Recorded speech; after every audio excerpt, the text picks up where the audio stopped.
이 새벽에 우리에게 주신 하나님 말씀은 베드로전서 5장 5절에서 7절까지입니다. 하나님 말씀을 한 목소리로 읽겠습니다. 젊은 자들아, 이와 같이 장로들에게 순종하고 다 서로 겸손으로 허리를 동이라. 하나님은 교만한 자를 대적하시되 겸손한 자에게는 은혜를 주시느니라. 그러므로 하나님의 능하신 손 아래에서 겸손하라. 때가 되면 너희를 높이시리라. 너희 염려를 다 주께 맡기라. 이는 그가 너희를 돌보심이라. 아멘. 돌보시는 하나님이라는 제목으로 함께 은혜의 말씀 나누도록 하겠습니다. 최근에 취업을 하기 위해서는요, 이력서 또 자격증 외에 자소서라는 것을 준비해야 합니다. 자소서라고 들어보셨습니까? 편히 자소서가 아니라 자기소개서를 줄인 말입니다. 내가 어떤 성장 과정을 겪었는지, 또 내가 어떤 생각을 가지고 살아가는지에 대해서 페이퍼를 통하여 정리하여서 그것을 면접관에게 제출하는 것이죠. 이 자기소개서는요, 나의 성장 과정이라든지 나의 부모님의 어떤 성품, 또 환경, 또 나의 주변 사람들과의 관계, 또 나의 취미나 특기 등을 적게 됩니다. 그래서 면접관들에게 이제 자기를 PR하게 되는 것이죠. 면접관들이 그 자소서를 보면서 취업 준비생 또 면접생들에게 물어보는 것이죠. 부모님은 어떤 분이셨습니까? 또 당신과의 그 관계에서 상대방이 겪은 어려움은 무엇입니까? 장점도 물어보고 단점도 물어보는 등등. 그 자기소개서가 참 중요한 그런 역할을 하게 됩니다. Know yourself라는 말이 있죠. 너 자신을 알라. 사실 자기에 대해서 잘 아는 사람은 자기라고 생각합니다. 내 자신에 대해서 누구보다도 제일 잘 아는 사람은 자기 자신이라고 생각하는 사람들이 많죠. 그래서 사실 돌이켜보면요, 나에 대해서 내가 제일 잘 알고 있을까? 그것은 아니라는 것이죠. 이 자기에 대한 지식은요, 극히 제한적입니다. 사실 내가 나를 안다라는 것은 외적인 환경에 대한 것을 알 뿐, 정말 내 내면에 있는 것이라든지 내 어떤 감춰진 부분에 대해서는 잘 알지 못하는 것이 우리의 모습이라는 것입니다. 교구 방문을 하다 보면요, 참 안타까운 그런 가정들이 있습니다. 원치 않는 질병을 겪는 가정들이 있지요. 1년 전까지 전혀 감지하지 못했던 질병이 갑자기 드러나기도 하고요. 또 잘 준비하던 일들이 갑자기 잘못된 길로, 곁길로 가는 그런 경험을 하는 성도님들이 많이 있다는 것입니다. 원치 않는 사고라든지 사건을 만나서 하루아침에 인생이 바뀌어버리는 고통 가운데 처해 있는 성도님들이 참 많은 것을 바라보게 됩니다. 참 안타깝죠. 뭔가를 해주고 싶은데, 도와드리고 싶은데 그런 환경에 그런 여러 가지 한계가 있음을 바라보게 됩니다. 이런 어떤 여러 가지 아픔과 고통은요, 비단 일부의 어떤 성도들에게 국한된 것이 아니라 모두에게 적용될 수 있다는 것입니다. 여러분, 내일 나에게 어떤 일이 생길지를 아십니까? 한 치 앞도 알지 못하는 것이 바로 우리의 인생이 아니겠습니까?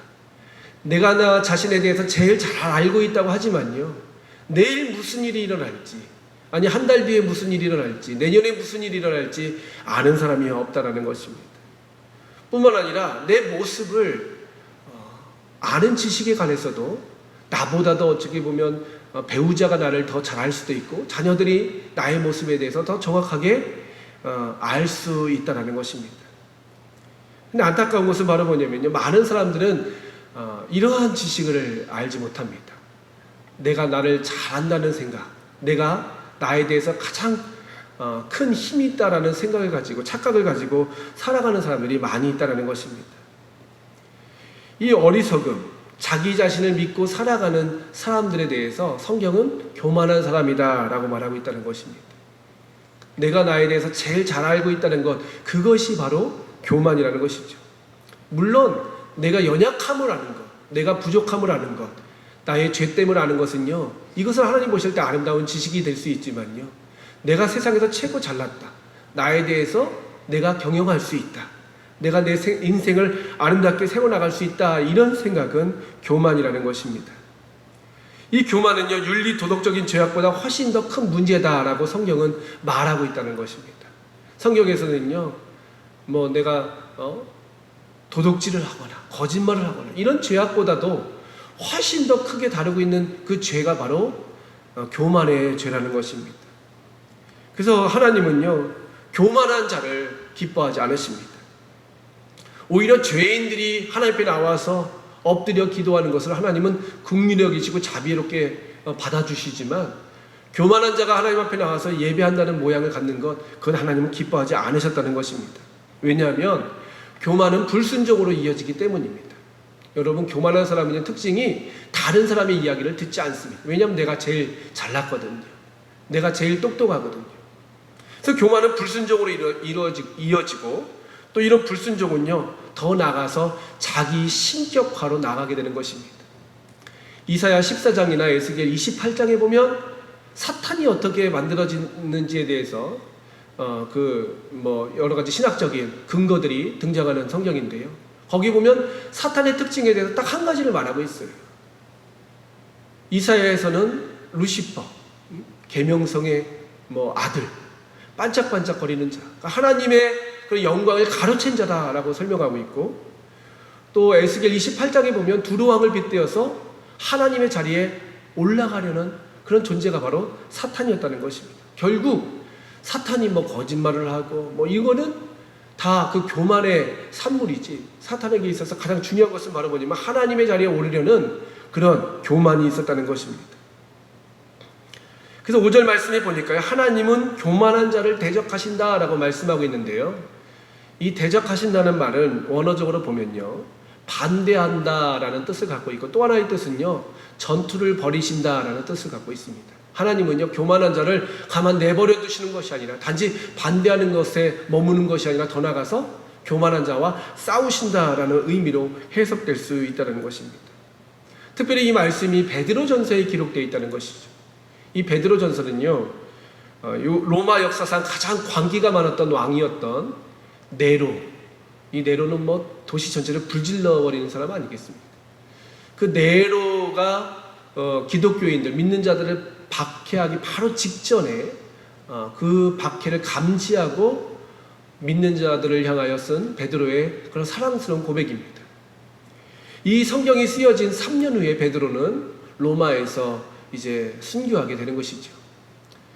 모든 성도들도 위협 속에 빠져 있고 자기도 위협 속에 빠져 있는 그런 현실 가운데서 어떻게 하나님의 말씀을 지켜야 될지, 어떻게 하나님의 뜻대로 살아가야 될지에 대해서 살아가는 성도들에게 또 자신에게 하는 말이 바로 귀한 그런 하나님의 뜻을 전하는 것이 바로 베드로 전서였다는 것이죠.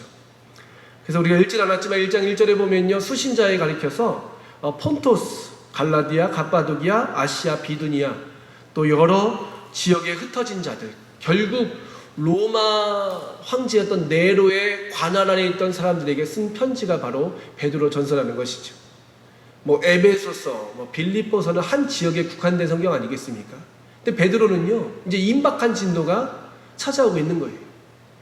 이 광기가 가득한 네로가 온 로마의 관할 아래 있는 지역들에 있는 믿는 자들을 핍박할 때에 그 핍박을 이기기 위해서 어떻게 해야 될지에 대해서 정말 그리스도의 심장으로 또 하나님의 마음으로 적은 성경이 봐도 베드로 전서라는 것입니다. 그래서 베드로 전서를 가리켜서 고난의 서신이라고 불리기도 합니다. 그래서 여러 믿는 자들 향하여 쓴 성경, 이 베드로 전서 가운데 특별히 오늘 읽었던 5장 말씀은요, 장로들을 향하여 쓴 성경이다라고 기록되어 있습니다. 이 장로는 오늘날 우리 교회 장로님들 말하는 것이 아니라 교회 지도자들을 말하고 있는 것입니다.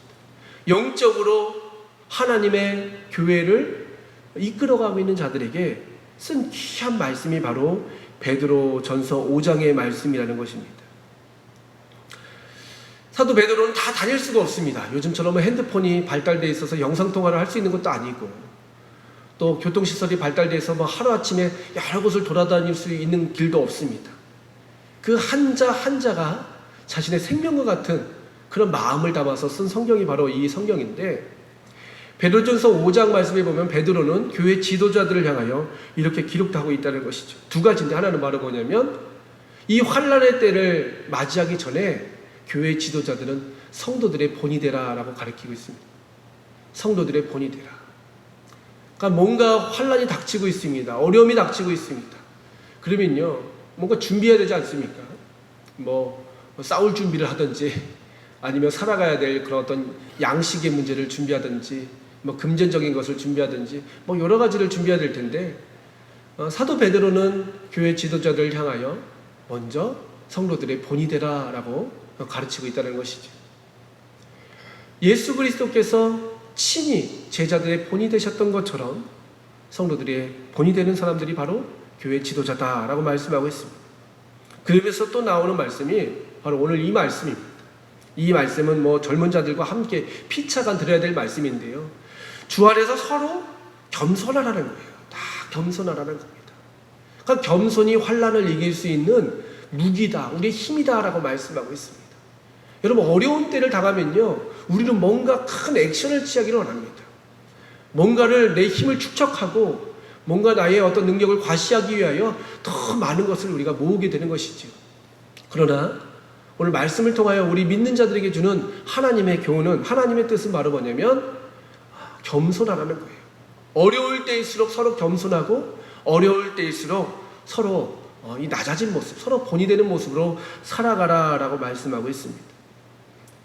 사실 이 겸손하라, 하나님은 교만한 자를 대적하시고 겸손한 자에게 은혜를 베푸신다라는 이 말씀은요, 이 베드로뿐만 아니라 교회 지도자였던 야고보, 예수님의 동생이었던 야고보서 4장 6절 말씀에도 동일하게 기록되어 있습니다. 하나님은 교만한 자를 물리치시고 겸손한 자에게는 은혜를 주신다. 그럼 결국 야고보도 그렇고 베드로도 그렇고 초대교회 지도자들은요, 교회에서 가장 필요한 것, 이 환난의 때 로마의 압제, 믿지 않는 바리새인들, 유대인들의 그런 공격 가운데서 믿는 자들이 먼저 해야 될 것이 바로 겸손이다라고 가르치고 있다는 것입니다. 사실 이 겸손은요, 이 두 사도 야고보나 베드로에 의해서 선포된 것이 아니라 먼저 시편 147편 6절 말씀을 인용한 것입니다. 이미 구약 성경에 하나님께서는요, 여호와께서는 겸손한 자들을 붙드시고 악인들은 땅에 엎드러뜨리시느니라, 이 말씀을 인용했다는 것이죠. 이미 하나님께서 주신 말씀을 다시 새롭게 해석하면서 믿는 자들로 하여금 이 환난의 때를 이길 수 있도록 말씀하셨다는 것입니다. 그럼 겸손이 무엇인가? 하나님은 교만한 자를 대적하신다. 교만이라는 것은 불순종이고 더 나아가서 자기 식적과 하나님의 자리에 나가는 것이라면, 우리 겸손이라는 것은 반대적인 개념이겠죠.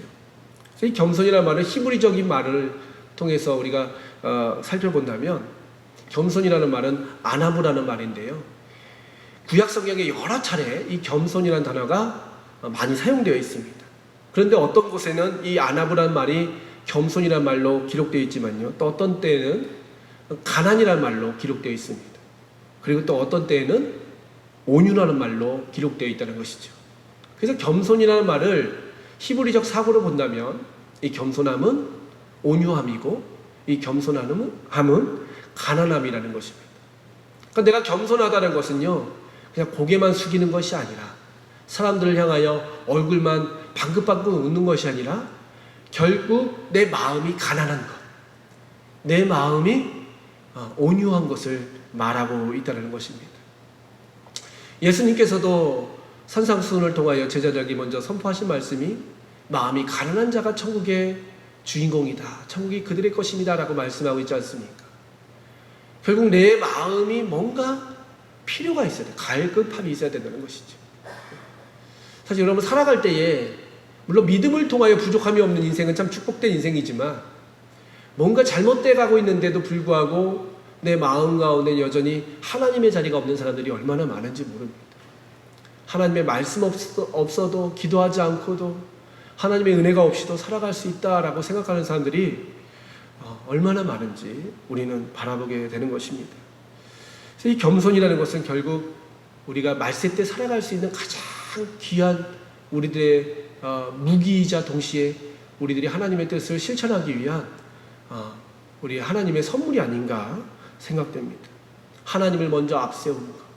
남은 아무것도 할 수 없습니다. 아무것도 할 수 없다는 것은 사실 우리가 고백은 하지만요, 우리는 준비할 것이 사실 많죠. 그러나 이 성경에서 말하고 있는 것은 바로 뭐냐면요, 하나님의 자리를 먼저 만들어 드리는 것이 바로 겸손이라는 것이죠.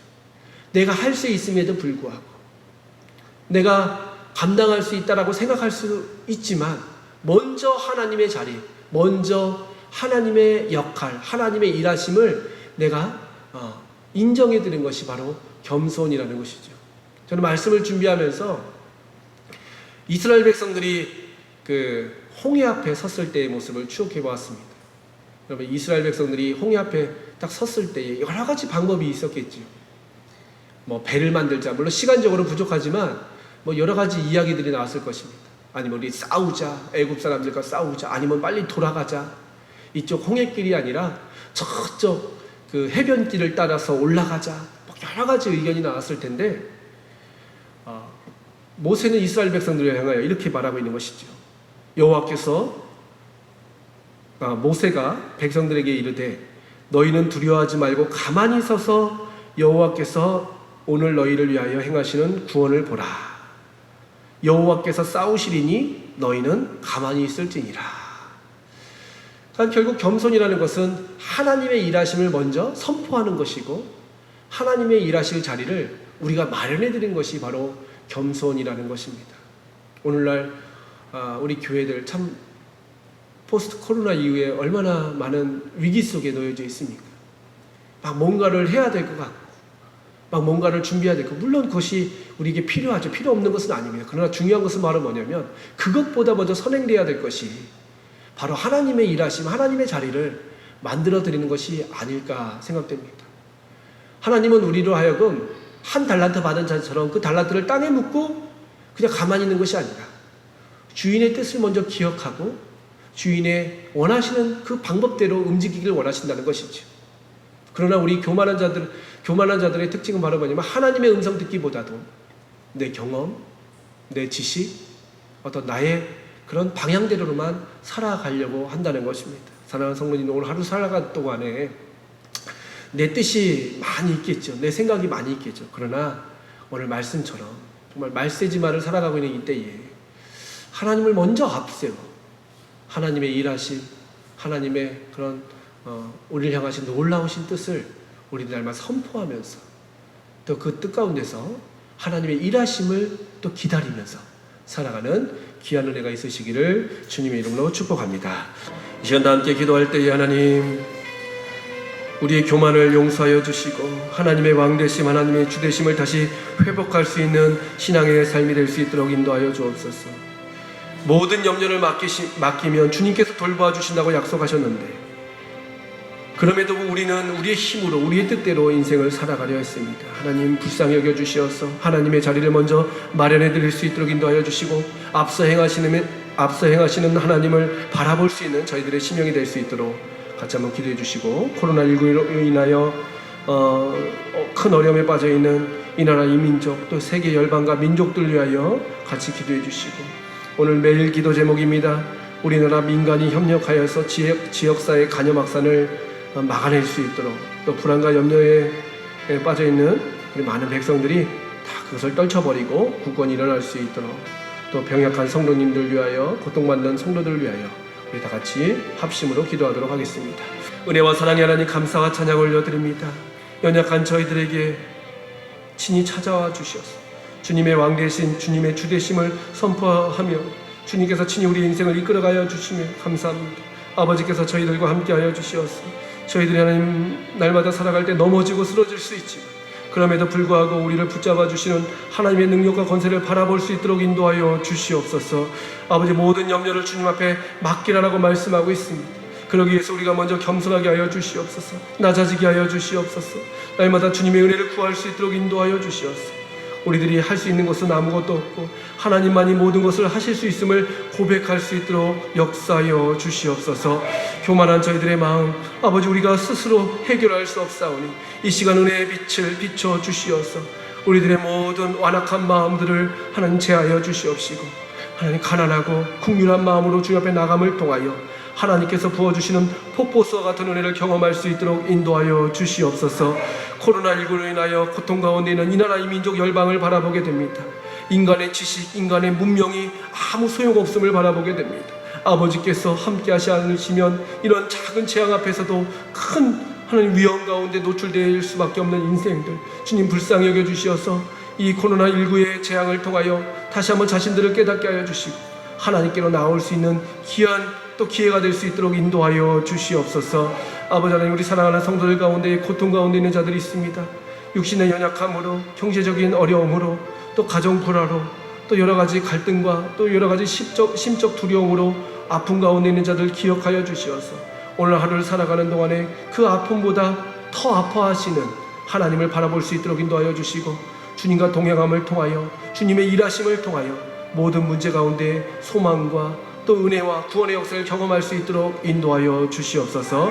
오늘 한날 주님께서 붙잡아 주시고 함께하여 주심을 믿사오며 예수님의 이름으로 기도하옵나이다. 아멘.